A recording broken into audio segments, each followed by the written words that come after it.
Alright, we're back again because this is about the 7th time I've had to do this because for some reason, OBS won't let me unbind the spacebar as my stop recording key, which is bullshit. Now, we're going to react to this trailer again, and I pray to God nothing stupid happens.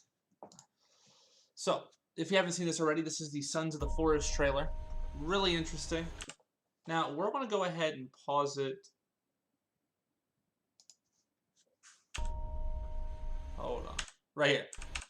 Now, one thing I want to point out is there's an MRE here on the ground. I think the MRE will hold the same status as the snacks did in the first game.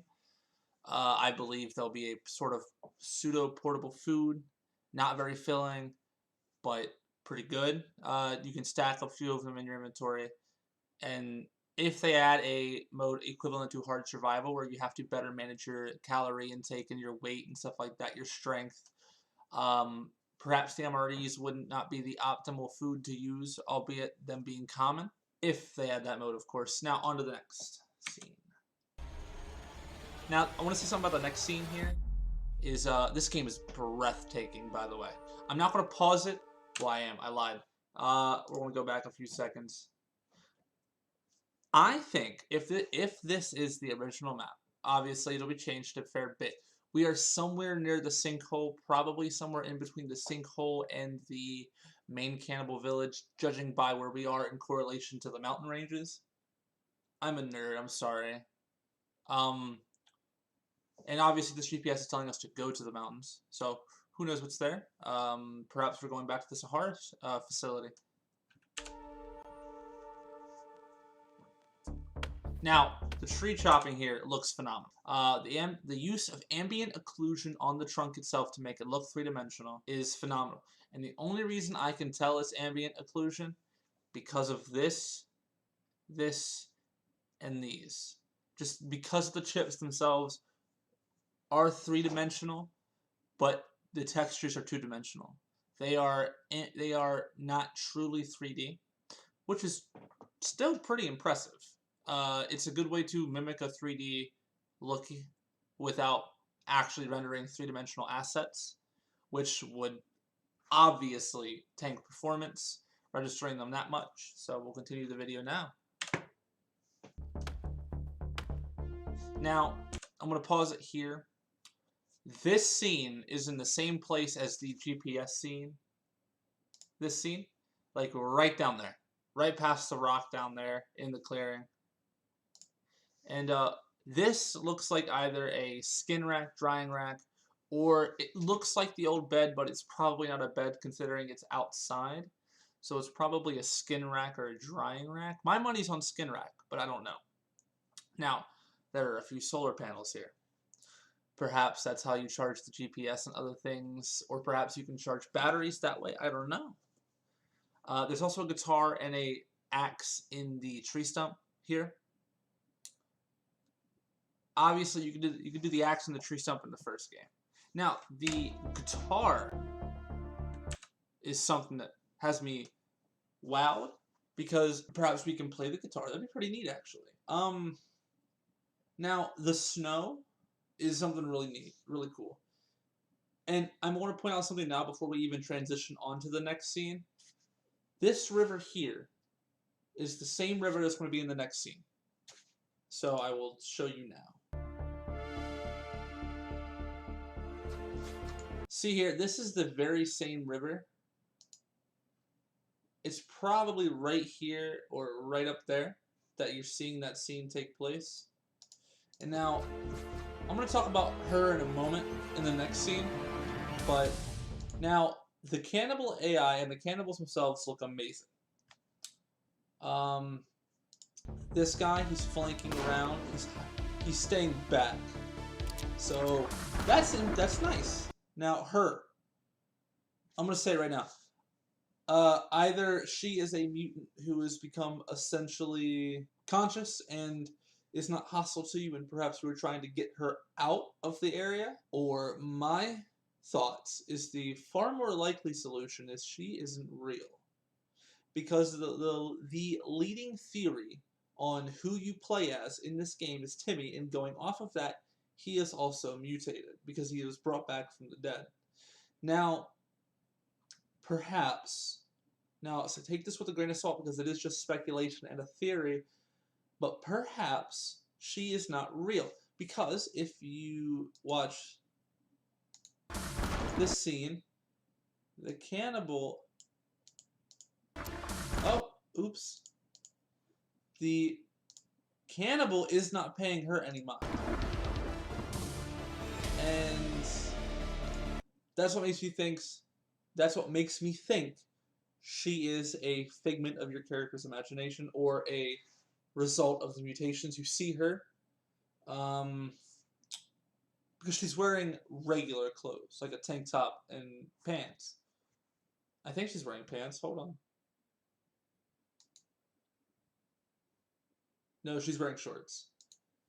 But she's wearing modern world clothes, so I think she's not real. I think she's just a figment of your imagination. Now we'll continue the video. Now I'm gonna burst your bubble right here, son. I don't think you can dig everywhere. Adding things like this to a video game takes so much work, so much effort. I do not believe they have implemented this throughout the entire map. If they did, that is amazing. That is awesome. That is really cool. But I don't think they did. I hate to burst anybody's bubble. Just the likeliness of that happening. This is an indie studio we're dealing with here. And the likeliness of that happening is probably not very likely. I think there are small patches over, well, what he's digging up, at least I'd like to say he's digging up, is the bunker door here.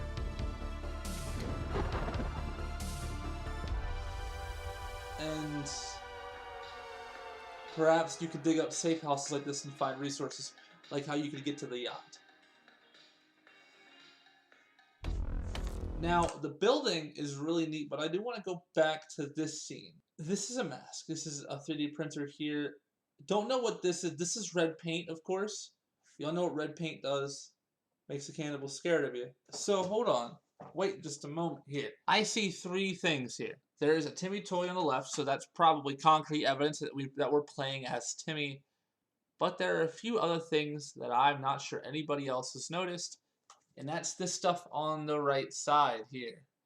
Mask, Timmy toy, and bullets. Perhaps this here with the cog at 0% is what you need to collect to make more bullets. Perhaps you can't find them. Perhaps you actually have to craft them. And you have to find the resources to do so. Which would make sense. It would be a good balancing issue, making the resources very rare. But beyond that, it looks like you can make 10 masks with a full 3D printer. I don't know what making the toy would be used for, but I do see bullets, and there are probably other things you can make as well with this 3D printer. I just don't know what they are because they're not on the computer screen there. Now the building here, I've said it before, but it's really nice looking. I like how it looks now. Now, I like that the cannibals have sort of a breaking animation now. They don't just smack your stuff. Like the one cannibal was trying to get to the door and stuff like that. It's really nice how they actually knock the walls down and take the logs.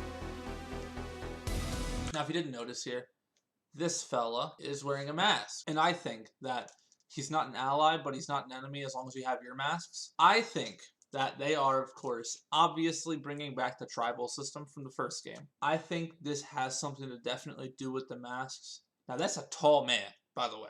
That man has to be at least 7 feet tall. And he threw a cannibal into the broken shack. So I'm thinking perhaps they will fight the other cannibals if they're attacking you. If you, let's say, are nice to a tribe in the north, the tribes in the south who attack you, the north will try to stop them. Perhaps it's more realistic tribal behaviors. When you become an ally to a tribe, it makes other tribes more hostile towards you. Perhaps that's a possibility, and perhaps, actually befriending certain tribes of cannibals or pacifying them is a possibility. We want to continue with the trailer here. We got about 15 seconds left. Now here we are with the mask on, possibly pacifying the cannibal with the mask. I don't think this is the same cannibal because this one does not look as tall. So we'll continue on. There's nothing much else to say here. Now, This thing, I have no idea what it can do or what it would do. I don't think it can swallow you, but I do think what it does is perhaps it calls for cannibals. I don't know if you have ever played State of Decay 2. Perhaps this is similar to that, where it will call for cannibals or mutants to come, like that one right there. Perhaps that's what they do, and perhaps that's what this lead-up track is meant for. So obviously the game drops next year. Don't expect a January release, because you'll be selling yourself short there, partner. I'm thinking probably June or July, summertime, maybe spring, who knows. The game looks pretty well polished. That's about all I can say for this. Hi, Future Brian here. One thing I forgot to say in the video is, if you have any other theories or other things that you noticed that I missed, please feel free to comment and point them out to me, and I'll go back and watch the trailer and consider what you told me, and I might change my mind on a few things. Like I said, these are all opinion-based and thought-based, so maybe you see something I didn't that might change my mind. If you did, please feel free to tell me.